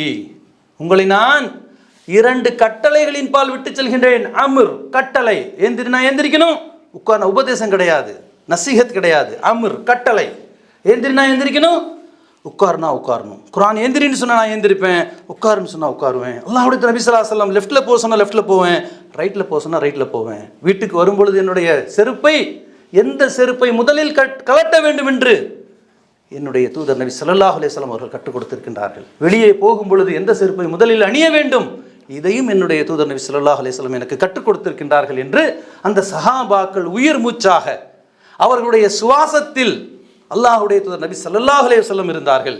அவர்களுடைய விழி திறந்தால், விழி மூடினால் சிந்தனையிலும், விழி திறந்தால் பார்வையிலும் அல்லாஹ்வுடைய தூதரை அவர்கள் பார்த்தார்கள். அதனால் இந்த உலகத்தில் அவர்களுக்கு கிடைத்த சிறப்பு என்ன? அபூபக்கர் என்று 200 கோடி முஸ்லிம்கள் இருக்கிறோம் இன்னைக்கு. ஏறத்தாழ அபூபக்கர்னு சொல்ல மாட்டோம், என்ன சொல்லுவோம்? அபூபக்கர் சித்திக் ரலியல்லாஹு அன்ஹு. ஒரு மனிதனுடைய பெயரை சொல்லும் பொழுது 200 கோடி பேர், நாளைக்கு அல்லாஹ் நாடினால் 1000 கோடி பேர் அவருக்காக அல்லாஹ்விடத்தில் பிரார்த்தனை செய்யக்கூடிய ஒரு உயர்ந்த இடத்தை அந்த அபூபக்கர் சித்திக் ரலியல்லாஹு அன்ஹு அவர்கள் அடைந்தார்கள் என்று சொன்னால் அவர்கள் படித்த கல்வி எது? கேள்வி கேளுங்க, பதில் கிடைக்கும். கேள்வியே கேட்காம இருந்தால் நமக்கு பதில் கிடைக்காது. அந்த அபூபக்கர் சித்திக் ரலியல்லாஹு அன்ஹு அவர்கள் குர்ஆனை படிக்கும் பொழுது அவர்களுக்கு வயது என்ன? 30 வயசு ஒருத்தருக்கு குர்ஆன் படிக்க தெரியுமா? தெரியாது. கத்துங்க, என்னங்க இந்த வயசுல 30 வயசுல என்னங்கிறார். ஆனால் 40 வயசுக்கு அப்புறம் தான் அபூபக்கர் சித்திக் ரலியல்லாஹு அன்ஹு குர்ஆனை மனப்பாடம் பண்றாங்க. ஏன் தெரியுமா? அப்பதான் குர்ஆன் இறங்குச்சு. குர்ஆன் அல்லாஹ்வுடைய நபி ஸல்லல்லாஹு அலைஹி வஸல்லம் அருள துவங்கியது 40வது வயதில். யாருடைய 40வது வயது? அல்லாஹ்வுடைய தூதர் ரசூலுல்லாஹி ஸல்லல்லாஹு அலைஹி வஸல்லம் அவருடைய 40வது வயதில் தான் இக்ரா என்று துவங்குகின்றது. அவங்களும் அதை இக்ரா என்று மனப்பாடம் பண்றாங்க. அவங்களுக்கு 1 வயசு தான் முன்ன பின்ன. அப்போ அபூபக்கர் சித்திக் ரலியல்லாஹு அன்ஹு அவர்கள் குர்ஆனை முழுமையாக மனனம் செய்தார்கள். குர்ஆனை தங்களுடைய வாழ்வியலாக ஆக்கி கொண்டார்கள். அவருடைய ஒவ்வொரு அசைவும் அல்லாஹ்வுடைய தூதரை போல் அவர்கள் ஆக்கி கொண்டார்கள். ஆகவே அவருடைய பெயரை இன்று 200 கோடி முஸ்லிம்கள் சொல்லும் பொழுது ரலியல்லாஹு அன்ஹு, அல்லாஹ் அவரை பொருந்திக் கொள்ள வேண்டும் என்ற மிக உயர்ந்த ஒரு பிரார்த்தனையை செய்யக்கூடிய இடத்திலே அவர்கள் போய் அமர்ந்தார்கள் என்று சொன்னால் அந்த வாய்ப்பு இன்று நம்மில் ஒவ்வொருவருக்கும் இருக்கின்றது என்பதை அல்லாஹ் தனது திருமறையிலே தெள்ளத் தெளிவாக சொல்லி காட்டுகின்றான். ஒவ்வொரு தூதருக்கும் ஒரு சில ஆபத்துகளிலே அல்லாஹ் பாதுகாத்தான். ஒவ்வொரு தூதரையும் அவருடைய பிரார்த்தனை அல்லாஹ் அங்கீகரித்தான். குர்ஆனை படித்தா அவங்களுக்கு தெரியும், எல்லாருக்கும் ஏதாச்சும் ஒரு பிரச்சனை, இக்கட்டான ஒரு சூழ்நிலை, அங்கேருந்து பாதுகாப்பான். அதை எடுத்து ஒரு தலைப்பாக போயிடும். இன்னும் நம்ம இந்த தலைப்பிலே நுழையில. அப்போ இப்படிப்பட்ட நேரத்தில் அங்கே உங்களுக்கு யூனுஸ் அலைஹிஸ்ஸலாம் அவர்களை பற்றி அல்லாஹ் தனது திருமறையிலே சொல்லும் பொழுது மீனுடைய வயிற்றில் இருந்து அவரை காப்பாற்றி விட்டு ஒரு வார்த்தையை சொல்லுவான், கதாலிக நுன்சில் முஃமினீன் என்று அல்லாஹ் சொல்லுவான். இதுக்கு என்ன அர்த்தம்? இவர் ஒரு இறை தூதர், இவருக்கு ஒரு சிந்தனைக்காக நாம் தண்டித்தோம், அதிலிருந்து அவர் மீட்சி பெற்றார், தௌபா செய்தார், சுப்ஹானக என்று சொன்னார், இன்னி குன்து மினல் வாலிம் என்று ஒப்புக்கொண்டார், அதனால் காப்பாற்றணும். கதாலிக நுன்சில் முஃமினீன், இப்படித்தான் நாம் ஒவ்வொரு மூமினையும் காப்பாற்றுவோம். இது அதோடு முடிஞ்சு போனது கிடையாது. ஒரு சில சிறப்புகள் இருக்கும், அது அதோடு முடிஞ்சு போயிடும். இது அப்படி இல்லைன்னு அல்லாஹ் தெளிவுபடுத்துகிறான். இது ஒரு தூதர்களுக்கு மட்டும் உரியது கிடையாது. நாளைக்கே நீங்கள் அல்லாஹ்வுடைய பாதையில் போய் உங்கள் மார்க்கத்தை நீங்கள் சொல்லும் பொழுது உங்களை யாரேனும் எடுத்து நெருப்பு குண்டத்தில் போட்டால், சையதுனா இப்ராஹிம் அலைஹிஸ்ஸலாத்து வஸ்ஸலாம் அவர்களை நெருப்பிலே போடும்பொழுது அல்லாஹ் நெருப்புக்கு கட்டளையிட்டான், குல்நாயா நாரு கூனி பர்தன் ஓ சலாமா அலா இப்ராஹிம். அல்லாஹ் என்ன சொன்னான்? நெருப்புக்கு, நெருப்பு இன்னைக்கு ஏன் எரியுது? அல்லாஹ் கட்டளையிட்டான் எரியுது. அல்லாஹ் குளிர்ந்து விடு என்று சொன்னால் அது குளிர்ந்து விடும். தண்ணீர் இருக்குது, நாளைக்கு தண்ணீரை பற்றி எரிந்து கொள்ளுன்னு சொன்னால் கடல்கள் பற்றி எரியும் பொழுது வசனத்தை படிச்சிருக்கீங்களா? அது எரியும். அப்போ அல்லாஹ் சுப்ஹானஹு வ தஆலா கட்டளையிட்டால் அது அவ்வாறே நடக்கும். அது இப்ராஹீமுக்கும் யூனுஸுக்கும் அலைஹிமுஸ்ஸலாம் அவர்களுக்கு மட்டும் உரியது கிடையாது. கதாலிக நுன்சில் மூமினீன், ஒவ்வொரு மூமினையும் நாம் காப்பாற்றுவோம் என்று அல்லாஹ் சொல்லுகிறான் என்று சொன்னால் சஹாபாக்கள் அடைந்த அந்த தரஜாவை மறுமையிலே அல்லாஹ்விடத்திலே, ஏன் இந்த துனியாவிலே நாம் அடைய முடியுமா என்றால் அடைய முடியும். உங்களுடைய ஆரம்ப கல்வியை குர்ஆனாக ஆக்கிக் கொள்ளுங்கள், உங்களுடைய நடுநிலை கல்வியை குர்ஆனாக ஆக்கிக் கொள்ளுங்கள், உங்களுடைய உயர்நிலை, மேல்நிலை மற்றும் பட்ட படிப்புகளிலே குர்ஆன் என்ற அந்த கல்வியை எடுத்துக்கொள்ளுங்கள். அல்லாஹ்வுடைய தூதர் நபி ஸல்லல்லாஹு அலைஹி வஸல்லம் யூதர்களிடத்திலே இஸ்லாத்தை சொன்னார்கள் குர்ஆனை கொண்டு, கிறிஸ்தவர்களிடத்திலே இஸ்லாத்தை சொன்னார்கள் குர்ஆனை கொண்டு, மஜூசிகளிடத்திலே மார்க்கத்தை சொன்னார்கள் குர்ஆனை கொண்டு. அப்போ அல்லாஹ்வுடைய தூதர் நபி ஸல்லல்லாஹு அலைஹி வஸல்லம் அவர்களை எல்லா விஷயங்களையும் நாம் பின்பற்றினால் அல்லாஹ் அருள் புரிந்தவர்களாக நம்மால் ஆக முடியும். குடும்பம் என்பது நாம் தான் குடும்பம். நாம் இல்லாட்டி அது என்ன? நாம தான் குடும்பம். ஒவ்வொருவரும் ஒவ்வொரு குடும்பம். ஒவ்வொரு குடும்பமும் சேர்ந்தது தான் ஒரு சமுதாயம். அப்போ குர்ஆனை படிப்போம், அல்லாஹுடைய அருளை பெறுவோம். அல் குர்ஆனை ஓதுவது என்பது ஷைத்தானை விரண்டு ஓட செய்யக்கூடிய செயல் என்று அல்லாஹுடைய நபி ஸல்லல்லாஹு அலைஹி வஸல்லம் சொல்லி காட்டுகின்றார்கள். ஆகவே உங்களுடைய இல்லங்களில் குர்ஆனை ஓதுங்கள். ஷைத்தான் என்ன செய்வான்? அங்கிருந்து விரண்டு ஓடி விடுவான். ஷைத்தான் எங்கே போறானோ அங்கே அல்லாஹுடைய அருள் தானாக வந்துவிடும். அல்லாஹ் எங்கே அருள் நீக்கப்படுகின்றதோ அங்கே ஷைத்தான் தானாக வந்து விடுவான். அல்லாஹுடைய நபி ஸல்லல்லாஹு அலைஹி வஸல்லம் சொல்றாங்க, 2 சகோதரர்கள் ஒன்று கூடி ஒரு வியாபாரம் செய்கின்றார்கள் அல்லது ஒரு தொழிலை செய்கின்றார்கள், அவர்களுக்கு அல்லாஹ் அருள் புரிகின்றான். வாங்க சொன்னாங்க, ரூமில் ஒருத்தர் தொழுகிறாரு, பள்ளிவாசலில் போய் தொழுகிறாரு. 2 பேருக்கு என்ன வித்தியாசம்? முதல்ல பேர், அப்புறம் தொழுகையுடைய வக்து. மலக்குகள் இந்த பேரை பார்ப்பாங்க, அப்துல்லா, அசரு, டிக்கு. அதுக்கப்புறம் ஒரு காலம் இருக்கும், நன்மைகள். இவருக்கு 1, அவருக்கு 25 அல்லது 27. ஏனென்றால் அவர் அந்த ஜமாத்தோடு தொழுதார். அப்போ கூட்டு மனிதனோடு சேர்ந்து இருப்பதை அல்லாஹ் விரும்புகின்றான். இந்த எண்ணத்துக்கு வாங்க. மனிதனோடு சேர்ந்து வாழ வேண்டும். ஒருவன் மற்ற அல்லாஹ்வுடைய நபி ஸல்லல்லாஹு அலைஹி வஸல்லம் யாராக இருந்தாலும் புன்முறுவல் பூக்காமல் அவர்களை சந்திக்கவே மாட்டார்கள். அல்லாஹ்வுடைய தூதரை நாம் எப்போது பார்த்தாலும் அவர்கள் புன்முறுவலோடு இருப்பார்கள். தாடி வைப்பது போல், கரண்டைக்காலுக்கு மேல் ஆடை அணிவது போல் ஏராளமான எண்ணற்ற சுன்னத்துகளில் ஒன்றாக உங்களுடைய புன்முறுவலையும் சேர்த்துக் கொள்ளுங்கள். ஆகவே எனது அருமை சகோதரர்களே, அல்லாஹ் சுப்ஹானஹு வ தஆலா சேர்ந்து செய்யக்கூடிய செயல்களுக்கு நன்மையை தருகின்றான். அது வியாபாரமாக இருந்தாலும் தொழிலாக இருந்தாலும் நபி ஸல்லல்லாஹு அலைஹி வஸல்லம் சொல்றாங்க, அந்த 2 பேரில் ஒருவர் மற்றவரை ஏமாற்ற வேண்டும் என்ற எண்ணம் கொள்ளும் வரை அல்லாஹ் அருள் புரிகின்றான். செய்கிற வரைக்கும் அல்லாஹ் வெயிட் பண்ணுறது இல்லை. சும்மா லேட்டாக ஒருத்தருடைய ஒரு நியத்து மாறுது, இதை ஏதாச்சும் பண்ணிடலான்ட்டு அல்லாஹ் அங்கிருந்து சென்று விடுகின்றான். அல்லாஹ்வுடைய அருள் அங்கிருந்து மாற்றப்பட்டு விடுகின்றது. அதுக்கப்புறம் தான் அங்கே ஷைத்தான் வர்றான். அப்போ கூட்டு வியாபாரங்களிலோ கூட்டு தொழில் முறையிலோ 2 பேரும் முஸ்லீம்களாக இருந்து கொண்டு அங்கே ஒரு பிரச்சனை வருதுன்னு சொன்னால் அதற்கான காரணத்தை நீங்கள் விளங்கிக் கொள்ளுங்கள். ஆகவே சேர்ந்து செஞ்சீங்கன்னா உங்களுக்கு அல்லாஹ் பரக்கத்து செய்வான். அல்லாஹ்வுடைய அருள் வளம் இந்த வியாபாரத்திலே கிடைக்கும், அந்த தொழிலே கிடைக்கும், நன்மைகள் அதிகமாக கிடைக்கும். இருவருடைய ரிஸ்க் அங்கே இருக்கின்ற காரணத்தினால் ஒன்றிலிருந்து ஒருவர் பாதுகாக்கப்படுவார். ஆகவே எனது அருமை சகோதரர்களே, குர்ஆன் என்று சொல்லுவது நமக்கு அல்லாஹ் சுப்ஹானஹு வ தஆலா வழங்கிய மிகப்பெரிய ஒரு பாக்கியமான ஒரு வேதம் மட்டுமல்லாமல் அதை படித்துட்டு நாம தான் அல்லாஹ்வுக்கு நன்றி செலுத்தணும். ஆனால் அல்லாஹ் என்ன தெரியுமா செய்கிறான்? படிக்கிறதுக்கு நன்மையை தர்றான். ரோட்டில் போகிற ஒருத்தரை கூப்பிட்டு 1 லட்ச ரூபாய் காசை கொடுக்குறீங்க, கொடுத்துட்டு இதை வச்சுக்கப்பா, எவ்வளோ இருக்குன்னு எண்ணிப்பார். அவர் எண்ணுறாரு, இந்த எண்ணதுக்கு கூலியாக ஒரு 10,000 ரூபாய் வச்சுக்க.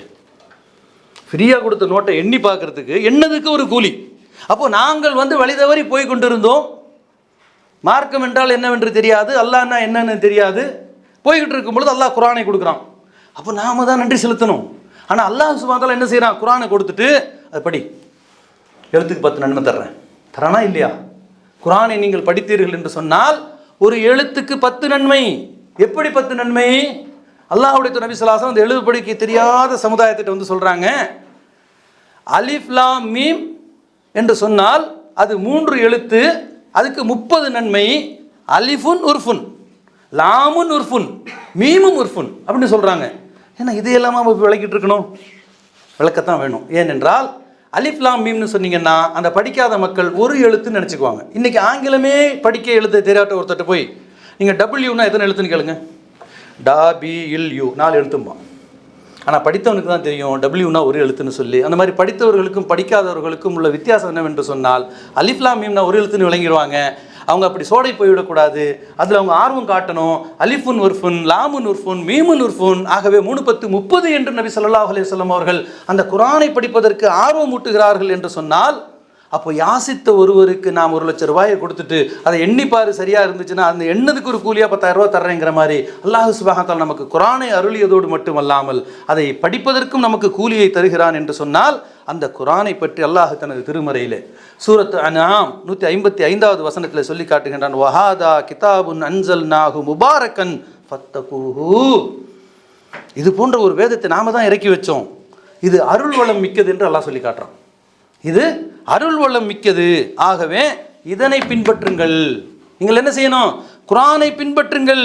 ஏன் என்று கேட்டால், இதை நீங்கள் பின்பற்றுவதோடு மட்டுமல்லாமல் வத்தகூல அல்லஹும் துர்ஹமூன், நீங்கள் இறையச்சமும் கொள்ளுங்கள். இதன் மூலம் நீங்கள் அல்லாஹ் உங்களுக்கு அருள் புரிவான், அருள் புரியப்படுவீர்கள் என்று அல்லாஹ் தனது திருமறையிலே சொல்லி காட்டுகிறான் என்று சொன்னால், எதை நாம் நம்முடைய வாழ்க்கையில் பின்பற்றுகின்றோம்? நம்முடைய குடும்பத்தில் எதனுடைய அறிவு முன்னணியாக இருக்கின்றது? குர்ஆனுடைய அறிவு தான் முன்னணியில் இருக்க வேண்டும். குர்ஆனிக் நாலேஜ். குர்ஆன் என்ன சொல்லுது இந்த விஷயத்தை பற்றி? நாளைக்கு நம்ம ஒரு விஷயத்தை செய்ய போகிறோம், இது குர்ஆன் என்ன சொல்லுது, அல்லாஹ்வுடைய நபி ஸல்லல்லாஹு அலைஹி வஸல்லம் என்ன சொன்னாங்க, அப்படியே சொல்லியிருந்தாலும் அதை சஹாபாக்கள் எப்படி விளங்கி செயல்படுத்தினார்கள்? நம்முடைய அறிவு எப்படி இருக்குது தெரியுங்களா? நம்முடைய மூளை நமக்கு கொடுக்கப்பட்டிருக்கக்கூடிய நினைவாற்றல் சுப்ஹானல்லாஹ், அதுக்கு வந்து எல்லையே வந்து கிடையாது. நீங்கள் எவ்வளோ பெரிய கம்ப்யூட்டர் வாங்கினாலும் போட்டுறான் இத்தனை ஜிபி தான் சொல்லி, அதுக்கு மேலே நீங்கள் போனீங்கன்னா மொத்தமும் கெட்டு போயிடும், சில சமயத்தில் பாதிப்பு வந்துடும். ஆனால் மனிதனுடைய மூளைக்கு அந்த எல்லையே இல்லாமல் அல்லாஹ் சுப்ஹானஹு வ தஆலா ஞாபகத்தையும் நினைவாற்றல் மட்டுமல்லாமல் சேமித்து வைக்கக்கூடிய சக்தியையும் அல்லாஹ் கொடுத்துருக்கின்றான். நான் 2ஆம் வகுப்பு கூடிய என் ஏஜில் இருக்கிறவங்களுக்கு தெரியும், 2ஆம் வகுப்பு படிக்கும் பொழுது ஒரு பாடம் வந்துச்சு. அந்த பாடத்தில் என்ன சொல்லப்பட்டிருக்குன்னு கேட்டால் 2 படங்கள் தான் இருக்கும். ஒரு படத்தில் வந்து அடுப்பு கிட்ட நிற்கக்கூடிய ஒரு மனிதனுடைய உடலில் தீப்பிடிச்சிக்கும், ஒரு வாளியில் தண்ணியை கொண்டு போய் ஒருத்தர் வீசுவார், இப்படி ஒரு படம் இருக்கும். போட்டு அது கூடாதுன்னு ஒரு தப்புன்னு போட்டிருக்கும். அதே பக்கத்தில் இன்னொரு படம் இருக்கும், அவருடைய உடலில் தீப்பிடிச்சு எரியும், ஒரு போர்வையை கொண்டு போய் அவர் வந்து போத்துவார், அது ரைட்டுன்னு போட்டிருக்கும். இது எத்தனாம் வகுப்பு பாடப்புத்தகத்தில் இருக்குன்னு கேட்டால் 2ஆம் வகுப்பு. சராசரியான அந்த வயசில் சேர்ந்தா 2ஆம் வகுப்பு படிக்கும்போது நமக்கு வயசு 7. அதற்கு பிறகு ஒரு 50 வருஷம் போயிடுது. ஒருவருடைய 57வது வயதிலே ஒருவருடைய உடலில் தீப்பிடிப்பதை கண்டால் அவர் தண்ணீரை அள்ளி வீசுவாரா, போர்வையை கொண்டு போய் போர்த்துவாரா? போர்வையை கொண்டு போய் தான் போர்த்துவார். இந்த 50 ஆண்டு காலமாக அந்த பாடத்தை நினைவில் வைத்துக் கொள்வதற்கு இவர் எடுத்துக்கொண்ட முயற்சி என்ன? ஒன்றும் கிடையாது. ஒவ்வொரு மாதமும் அதை என்ன ரிவ்யூ பண்ணிட்டு இருந்தாரா? ஒன்றும் கிடையாது. 50 வருஷம் ஆச்சு அதை படித்து, 50 வருஷம் ஆச்சு அந்த படத்தை பார்த்து. இன்னும் சொல்ல போனால் அதுக்கு லாங்குவேஜும் தேவையில்லை. இந்த இதில் போட்டிருப்பாங்க பாருங்கள், இந்த டிரான்ஸ்ஃபார்மர்கிட்ட போனீங்கன்னு சொன்னால் அங்கே டேஞ்சர்னு போட்டிருப்பான். எல்லாருக்கும் ஆங்கிலம் படிக்க தெரியும், அதனால் தமிழில் கீழே என்ன இருப்பான், தமிழ்நாட்டில் அபாயம்னு போட்டிருப்பான். அதுவும் தெரியாட்டி அவனுக்கு எப்படி எச்சரிக்கிறதுன்னு சொல்லி ஒரு 2 தலை எலும்பையும் 2 இந்த சூப்பா எலும்பையும் போட்டு வச்சுருப்பான், வந்தால் நிலைமை இதுதான்னு சொல்லி. அப்போ அந்த படம் அவனை பார்த்து பேசுகின்றது. இந்த ரோடு டிரைவிங்ஸ்லாம் போனவங்களுக்கு சொல்லுவாங்க, ரோடுடைய அந்த மார்க்ஸ் வந்து உங்ககிட்ட பேசுது, அது இங்கே இங்கே போகாதுன்னு சொல்லுது. மீறி போனால் தான் உங்களுக்கு வந்து ஃபைன் வருது, அது தெளிவாக சொல்லுது. அதுவும் இல்லாமல் இந்த வந்து உங்களுக்கு பனி காலங்கள்லாம் ரோடு மார்க்ஸ் பாருங்கள், உங்களுக்கு கிளியராக வந்து வழிகாட்டும். அப்போ இப்படி வந்து ஒரு படத்தை நாம் பார்க்கின்றோம். நம்முடைய 7 வயசில் 50 வருடத்திற்கு பிறகு அல்லது 90 வருடத்திற்கு பிறகும் அந்த சம்பவம் நிகழ்ந்தால் நமக்கு அது ஞாபகம் வருகின்றது, இதைத்தான் செய்ய வேண்டும், இதை செய்யக்கூடாது என்று சொல்லி. இப்படி நீங்கள் குழந்தையிலேயோ அல்லது உங்களுடைய ஒவ்வொரு காலகட்டத்திலும் குர்ஆனை நீங்கள் படித்து விட்டால் நாளைக்கு நீங்கள் செய்யக்கூடிய ஒரு செயலை, இது குர்ஆனில் சொல்லப்பட்டிருக்கிறதா, இதை பற்றி இதை அல்லாஹ் அனுமதித்திருக்கிறானா, தடுத்திருக்கின்றானா என்பது உங்களுடைய மூளையிலே வரும். இதுதான் நம்முடைய குடும்பத்தில் நாம் செய்யக்கூடிய செயல்களுக்கு முன்னால் அல்லாஹும் அல்லாஹ்வுடைய நபி ஸல்லல்லாஹு அலைஹி வஸல்லம் என்ன சொல்லி இருக்கின்றார்கள், அதன் அடிப்படையில் நாம் செய்வதற்கான வாய்ப்புகள் எவ்வளவு இருக்கின்றது. லா யுகல்லிஃபுல்லாஹு நஃப்ஸன் இல்லா உஸ்ஸஹா. எந்த ஒரு ஆத்மாவிற்கும் சக்திக்கு மீறிய சிரமத்தை அல்லாஹ் தருவதே இல்லை. ஆனால் சக்தியை அடுத்தவருடைய சக்தியோடு நான் ஒப்பிட்டு பார்க்கின்றோம், அதை முதல்ல விட்டுருங்க. உங்களுடைய சக்தியை மட்டும் நீங்கள் வந்து பாருங்கள். உங்களுக்கிட்ட தான் உங்களை பற்றி கேள்வி கேட்கப்படும். ஆகவே அடுத்தவர்களுடைய சக்தியை தான் நாம் என்ன செய்வோம், எடை போடுவோம். இது முதல்ல வந்து நிறுத்திக்கணும். அல்லாஹ்வுடைய நபி ஸல்லல்லாஹு அலைஹி வஸல்லம் காலத்தில் ஒரு ஆயத்து இறக்கி அருளப்பட்டால் அதை ஒவ்வொரு சஹாபியும் தனக்கு இறக்கி அருளப்பட்டதாக கருதினார். ஒரு ஹதீஸை நபி ஸல்லல்லாஹு அலைஹி வஸல்லம் வந்து சொல்லி காட்டினால் அது தனக்கு சொல்லப்பட்ட ஒரு உபதேசமாக அவர்கள் எடுத்துக்கொண்டார்கள். அல்லாஹ் பாதுகாத்தவர்களை தவிர இன்றைய காலகட்டத்தில் ஒரு ஆயத்தை இறங்கினால் உடனே அந்த பூத கண்ணாடியை எடுப்பது. யார் இந்த ஆயத்தின் அடிப்படையில் நடக்கிறார்கள் அப்படி பார்க்கணுன்னு ஆசையாக இருந்தால் உங்கள் வீட்டில் இருக்க நிலை கண்ணாடிக்கு முன்னால் போய் நில்லுங்க, உங்களை பார்த்து கேளுங்க, அல்லாஹும் அல்லாஹ்வுடைய தூதரும் கூறிய அடிப்படையில் உன்னுடைய வணக்க வழிபாடுகள் இருக்கின்றனவா? அல்லாஹும் அல்லாஹ்வுடைய தூதரும் கூறியது போல் நீ தாய் தந்தையிடம் நடந்து கொண்டாயா? அல்லாஹும் அல்லாஹ்வுடைய தூதரும் கூறியது போல் நீ உன்னுடைய மனைவி இடத்தில் நடந்து கொண்டாயா? அல்லாஹும் அல்லாஹ்வுடைய தூதரும் கூறியது போல் என்னுடைய குழந்தைகளிடம் நடந்து கொண்டாயா என்று எத்தனை கேள்விகள் கேட்க வேண்டுமோ அத்தனை கேள்விகளை கேளுங்கள். இன்னும் சொல்ல போனால் உங்களை பற்றி நீங்கள் பரிசோதிக்க வேண்டும் என்று சொன்னால் உங்களுடைய பெற்றோரிடத்திலே போய் உங்களுக்கு மிகவும் பிடித்தமான பிள்ளை யார் என்று கேட்டால் அவர்கள் உங்களுடைய பெயரை சொல்ல வேண்டும், அல்லது உங்களுடைய பெயரை சேர்த்து சொல்லணும். இன்னும் அந்த தம்பிங்க நல்லவங்களா இருக்கலாம் இல்லையா, அது சொல்லணும். அது இல்லை என்று சொன்னால் நம்முடைய வாழ்க்கை எந்த பாதையில் சென்று கொண்டு இருக்கிறது என்பதை நாம் நமக்கு நாமே கேள்வி கேட்கக்கூடிய ஒரு காலகட்டத்தில் வாழ்ந்து கொண்டு நாம் அடுத்தவர்களை அண்ணாந்து பார்த்து கொண்டிருக்கின்றோம். ஆகவே அருமை சகோதர சகோதரிகளே, அல்லாஹ் அருள் புரிந்த ஒரு குடும்பமாக நம்முடைய குடும்பம் மாற வேண்டும் என்று சொன்னால் அல்லாஹுடைய அருளுக்கு நான் ஆசைப்பட வேண்டும். அல்லாஹுடைய அருளை நான் அல்லாஹ்விடத்திலே கேட்க வேண்டும். கோபம் தானாக வரும், பொறுமை கேட்டால் தான் கிடைக்கும். கோபம் என்ன செய்யும்? தானா வரும். பொறுமை கேட்டால் தான் கிடைக்கும். அப்போ அல்லாஹுடைய அந்த அருளை நீங்கள் கேட்க வேண்டும், கேட்டு பெற வேண்டும் என்று சொன்னால் அல்லாஹுடைய இந்த கிதாபை அல்லாஹ் சொல்லி காட்டுகின்றான். வஹாதா கிதாபு நன்சல்நாஹு முபாரக்கன் ஃபத்தகூஹு.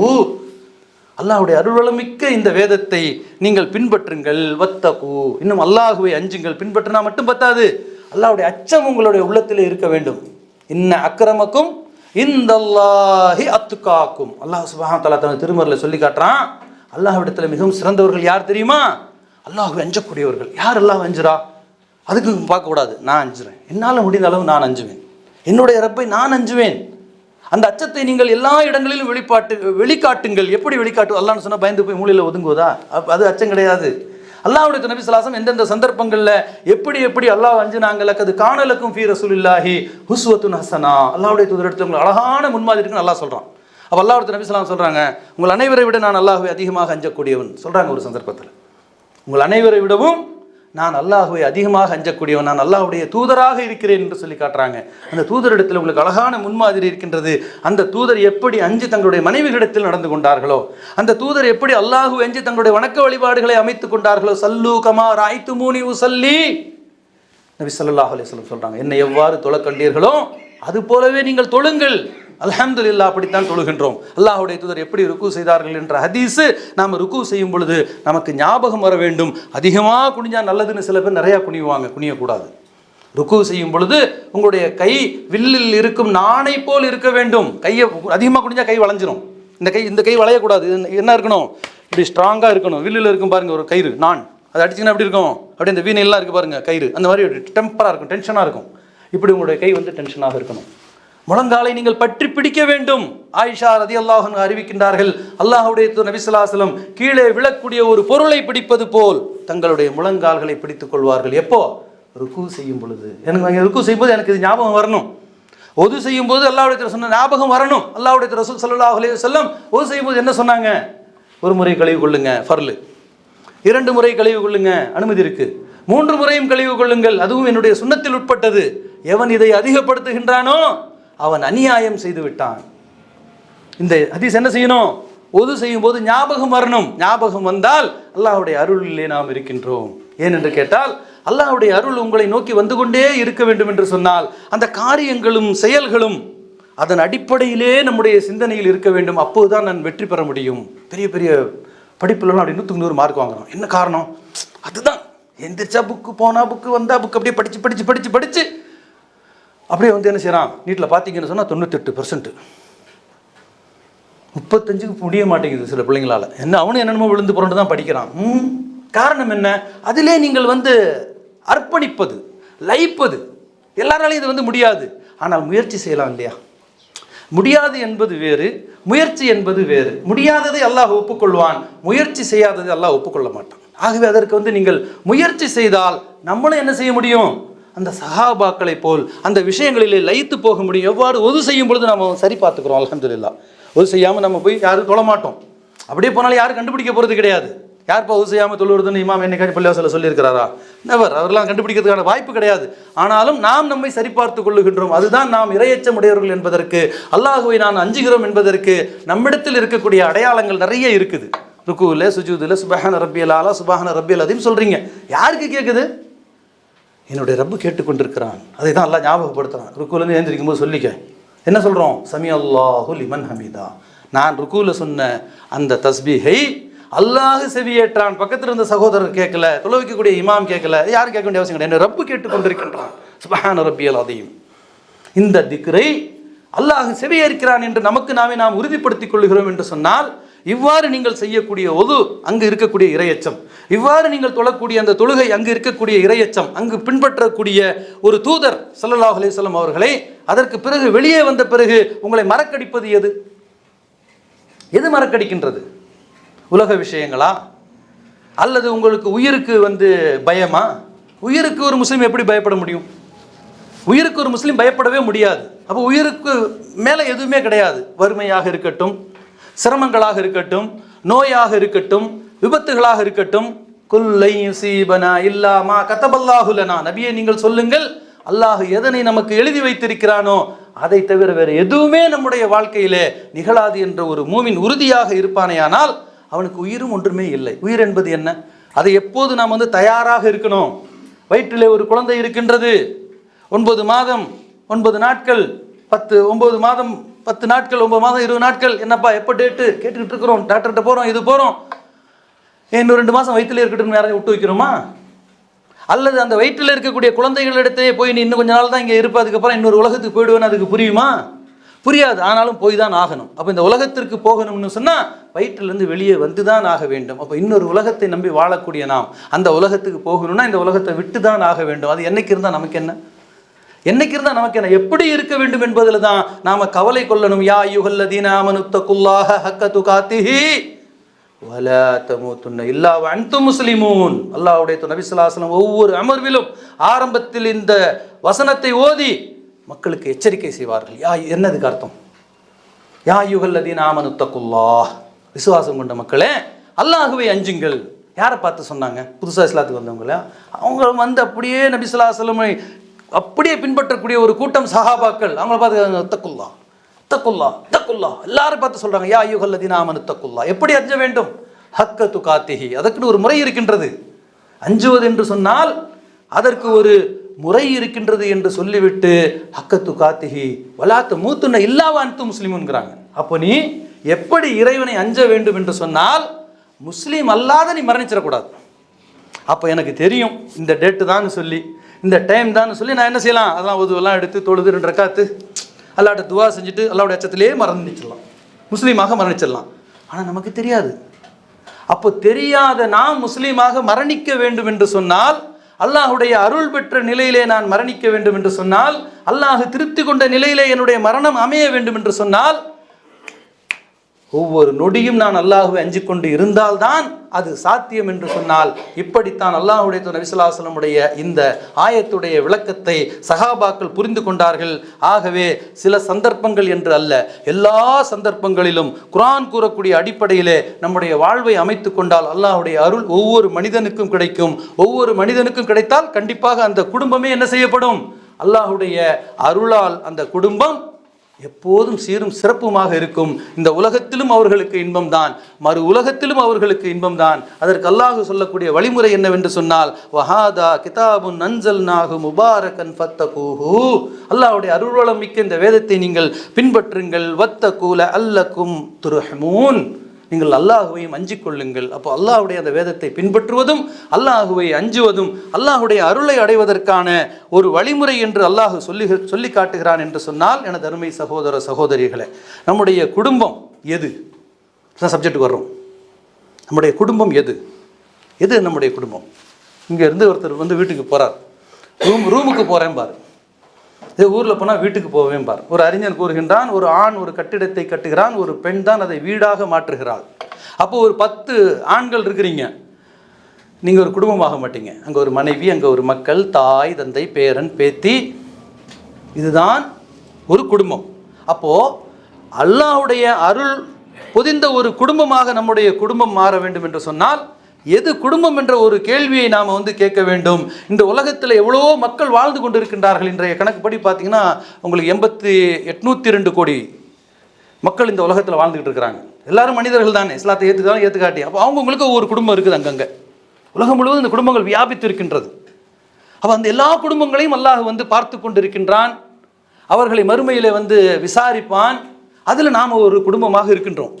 அப்போ இத்தனை குடும்பங்களிலே அல்லாஹ்விடத்தில் ஒரு சிறந்த குடும்பமாக நாம் வரணும்னு சொன்னால், அப்படி பள்ளிக்கூடத்தில் வந்து ஒரு 40 ஸ்டூடெண்ட்ஸ் அதில் வந்து அப்படி நீங்கள் முதல் மதிப்பெண் எடுத்து ஆசிரியர் கூப்பிட்டு சொல்லும் பொழுது எவ்வளோ ஒரு பெருமையாக இருக்குது. எல்லா விஷயங்களையும் நீங்கள் வந்து எடுத்துக்கலாம். Cricket, football, whatever it is, எதுலையும் உலகத்தில் கூட எல்லா காரியங்களிலும் அந்த மேடையில் வந்து கூப்பிட்டு அவங்கள நிற்க வச்சு அவங்கள பெருமைப்படுத்தும் பொழுது எவ்வளோ பெருமையாக இருக்கின்றது. அப்போ நம்முடைய குடும்பம் அந்த மாதிரி அல்லாஹ்விடத்தில் பெருமைப்பட வேண்டாமா? அல்லாஹ்விடத்தில் கண்ணியத்தை அடைய வேண்டாமா? அதுக்கு முயற்சி செய்யலாமே. நிச்சயமாக முயற்சி செய்தால் உங்களுக்கு நன்மை உண்டு. அல்லாஹ்வுடைய நபி ஸல்லல்லாஹு அலைஹி வஸல்லம் சொல்றாங்க, இஹ்ராம் அணிந்த நிலையிலே ஒருவர் போகிறார், மரணித்து விடுகின்றார். நபி ஸல்லல்லாஹு அலைஹி வஸல்லம் சொல்றாங்க, இஹ்ராமை களையாதீர்கள், அப்படியே அடக்கம் செய்யுங்கள். அவர் தல்பியா கூறிய நிலையிலே எழுப்பப்படுவார், அவருடைய ஹஜ்ஜை ஏற்றுக்கொள்ளப்படும். ஏன்னா அவர் அந்த நிய்யத்தில் இருந்தார். முதல்ல அந்த நெய்யத்தை கொண்டு வாங்க. அல்லாஹ்வுடைய அருள் பொதிந்த ஒரு குடும்பமாக என்னுடைய குடும்பம் மாற வேண்டும். அதற்காக நான் என்ன செய்வேன்? முயற்சி செய்வேன். எத்தனையோ பேர் என்னென்னமோ செஞ்சாங்க இந்த உலகத்தில். தாஜ்மஹால், அப்படியே இந்தியாவுக்கு ஒரு பெருமை, நமக்கு ஒரு இழுக்கு. முஸ்லிம்களுக்கு அது ஒரு இழுக்கு. அப்போ அந்த தாஜ்மஹால் இருக்குது, ஷாஜஹான் எங்கே தெரியாது. இது நன்மையா தீமையா? நாளை மறுமையில் அவருக்கு இந்த தாஜ்மஹால் அவருக்கு பெற்றுக் கொடுக்கக்கூடிய பரிசு என்ன? ஒரு ஆயத்தை படித்து அதை இன்னொரு சகோதரனுக்கு போதித்து இருந்தால் அல்லாஹ்வுடைய தூதர் நபி ஸல்லல்லாஹு அலைஹி வஸல்லம் சொல்றாங்க, நீங்கள் சிறந்தவர். ஹைருக்கும் மன் தஅல்லமல் குர்ஆன வ அல்லம. சுப்ஹானல்லாஹ். எவ்வளவு அழகான ஒரு அல்லாஹ்விடத்தில் நீங்கள் சிறந்தவர்களாக மாற வேண்டுமா? குர்ஆனை கற்றுக்கொள்ளுங்கள், அதை நீங்கள் பிறருக்கு கற்றும் கொடுங்கள். இப்படி கற்றுக் கொடுத்தால் ஹைருக்கும், உங்களில் சிறந்தவர். அப்போ நம்மிலே நாம் சிறந்தவர்களாக ஆக வேண்டும். சஹாபாக்கள் வந்து கேட்டாங்க, அல்லாஹ்வுடைய தூதரே, நம்மில் சிறந்தவர் யார்? சும்மா தெரிஞ்சுக்கலான்ட்டு ஒரு ஆசை அவங்களுக்கு. நபி ஸல்லல்லாஹு அலைஹி வஸல்லம் சொன்னாங்க, அன்றைய காலகட்டத்தை வச்சு பார்க்கல, யார் நல்லா தொழுகிறா, யார் அதிகமாக நோன்பு நோக்குறா, யார் அதிகமாக ஜக்காத்தை கொடுக்குறா, அதெல்லாம் நபி ஸல்லல்லாஹு அலைஹி வஸல்லம் பார்க்கல.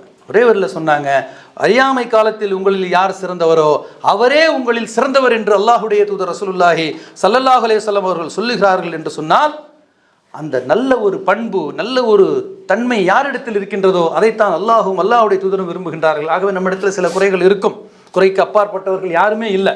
அந்த குறைகளை வந்து களைவதற்கு முயற்சி செய்தால் நிச்சயமாக நாமும் நல்லவர்களாக ஆக முடியும், நம்முடைய குடும்பத்தையும் சிறந்த குடும்பமாக மாற்ற முடியும். குல்லுக்கும் ராயின் வ குல்லுக்கும் மஸ்ஊலுன் அன் ரஅய்யத்திஹி என்று அல்லாஹ்வுடைய தூதர் நபி ஸல்லல்லாஹு அலைஹி வஸல்லம் சொல்கிறாங்க. உங்களில் ஒவ்வொருவரும் பொறுப்பாளி. எனக்கெல்லாம் எந்த பொறுப்பும் கிடையாது, நான் பாட்டுக்கு சும்மா உட்காந்துருக்கிறேன். இக்காமத்து சொல்லும்போது உட்காந்துருப்பீங்க, பாங்கு சொல்லும்போது உட்காந்துருப்பீங்க, நீங்கள் நல்லா ஆக முடியுமா அல்லாஹ்கிட்ட? அப்போ செய்யக்கூடிய காரியங்களை செய்யக்கூடிய இடத்தில் நீங்கள் செய்தால்தான் உங்களுடைய பொறுப்பிலிருந்து நீங்கள் மீள முடியும். ஆகவே நபி ஸல்லல்லாஹு அலைஹி வஸல்லம் சொல்றாங்க, குல்லுக்கும் ராயின் குல்லுக்கும் மஸ்ஊலுன் அன் ரஅய்யத்திஹி. உங்களில் ஒவ்வொருவரும் பொறுப்பாளி. உங்களுடைய பொறுப்பை பற்றி மறுமை நாளிலே விசாரிக்கப்படுவீர்கள். அந்த விசாரணைக்கு உங்களை நீங்கள் தயார்படுத்தி வைத்துக் கொள்ளுங்கள். விசாரிக்கப்படுவோம். எனக்கு எந்த பொறுப்பும் கிடையாது, நான் அப்படி போயிட முடியாது ஓரமாக. ஏதாச்சும் ஒரு பொறுப்பு எனக்கு இருக்கத்தான் செய்கின்றது. ஏனென்றால் எனக்கு இந்த உலகத்திலே பொருளாதாரம் கொடுக்கப்பட்டிருக்கின்றது, பிள்ளைகளை அல்லாஹ் கொடுத்திருக்கின்றான். இந்த இரண்டை பற்றி குர்ஆனிலே அல்லாஹ் சுப்ஹானஹு வ தஆலா நமக்கு மிக சிறந்த ஒரு பாடத்தை வந்து எடுக்கின்றான். அந்த பாடம் தான் அல்லாஹ்வின் அருள் பொதிந்த குடும்பம் என்பதற்கு குர்ஆனிலிருந்து நமக்கு கிடைக்கக்கூடிய ஒரு சப்ஜெக்டாக இருக்கின்றது. அதில் முதல் ஒரு வசனமாக சூரத்து கஹ்ஃபிலே 46வது வசனத்திலே அல்லாஹ் சுப்ஹானஹு வ தஆலா சொல்லி காட்டுகின்றான், அல் மாலு வல் பனூன ஸீனத்துல் ஹயாத்துத் துன்யா வல் பாக்கியாத்து ஸாலிஹாத்து கைருன் இந்த ரப்பிக ஸவாபன் வ கைருன் அமலா. என்ன சொல்கிறான் அல்லாஹ் சுப்ஹானஹு வ தஆலா? இந்த பொருள்களும் பிள்ளைகளும் நிலையற்ற இந்த உலகத்திலே ஒரு அலங்காரம், நிலையற்ற இந்த உலகத்திலே இது ஒரு அலங்காரமாக உங்களுக்கு கொடுக்கப்பட்டிருக்கின்றது. ஆனால் நீங்கள் செய்ய இருக்கிற நற்செயல்கள் இருக்கின்றதே, உங்களுடைய இறைவனிடத்தில் பலனை பெற்றுத்தரும். அதுக்கு உங்களுக்கு வந்து என்ன இருக்கின்றது? அவார்டும் ரிவார்டும் இருக்கின்றது. எதுக்கு? நற்செயல்களுக்கு. இந்த நற்செயல்கள் செய்வதற்காக உங்களுக்கு கொடுக்கப்பட்ட பொருளையும் உங்களுக்கு வழங்கப்பட்ட பிள்ளைகளையும் நீங்கள் பயன்படுத்தி கொள்ள வேண்டும். இவை இரண்டும் இரண்டு கருவிகளாக நீங்கள் அதை பயன்படுத்தி கொண்டீர்கள் என்று சொன்னால், கருவிகள் இந்த உலகத்தில் நாம் எதுக்கு பயன்படுத்துகிறோம்? நெம்புகோல் பவர்னு சொல்லுவாங்க. இப்போ பெரிய பாறையை போட்டிருப்போம், அறிவியல் பாடத்தில் படிச்சிருப்பீங்க, 7வது 8வது வரும். பெரிய ஒரு பாறை இருக்கும், 2 பேர் தள்ளனா போகாது. கீழே கொண்டு போய் ஒரு சின்ன கல்லை வைப்பான், இந்த பக்கம் ஒரு பெரிய கடப்பாறையை கொண்டு வந்து இங்கே வச்சுட்டு இப்படி விரலால் அழுத்துவோம், கல் உருண்டு போயிடும்.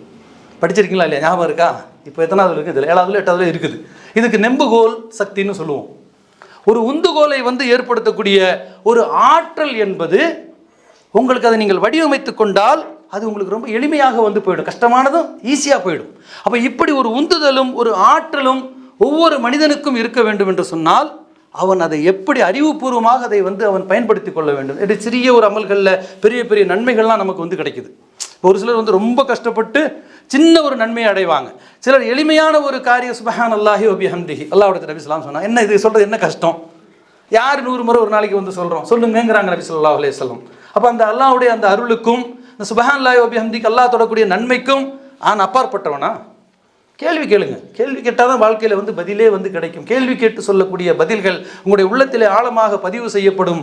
இதனால தான் வந்து நேரம் ஆயிடுச்சுன்னு நினைக்கிறேன். முடிச்சுக்கலாமா?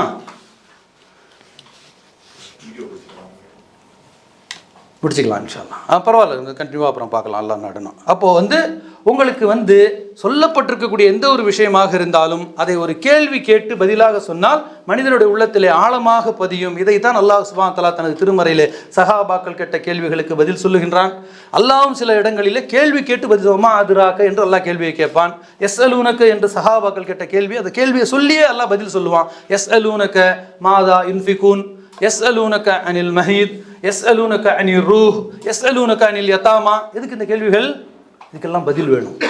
அந்த பதிலை கேட்டு அதன் அடிப்படையில் சஹாபாக்கள் தங்களுடைய வாழ்க்கையை அமைத்து கொண்டார்கள். ஆகவே எனதருமை சகோதர சகோதரிகளே, அல்லாஹ் சுப்ஹானஹு வ தஆலா நமக்கு வழங்கி இருக்கக்கூடிய இந்த உலக வாழ்க்கையை, நமக்கு கொடுக்கப்பட்டிருக்கக்கூடிய பொருளாதாரம் மற்றும் குழந்தைகள் என்ற இந்த கருவிகளை எவ்வாறு நாம் பயன்படுத்தி அல்லாஹுடைய அருளை அடைய வேண்டும் என்ற அந்த தலைப்பிலே அல்லாஹுடைய விசுவாசம் கூறியிருக்கக்கூடிய விஷயங்களை அல்லாஹ் நாடினால் அடுத்தடுத்து நாம் பார்ப்போம்.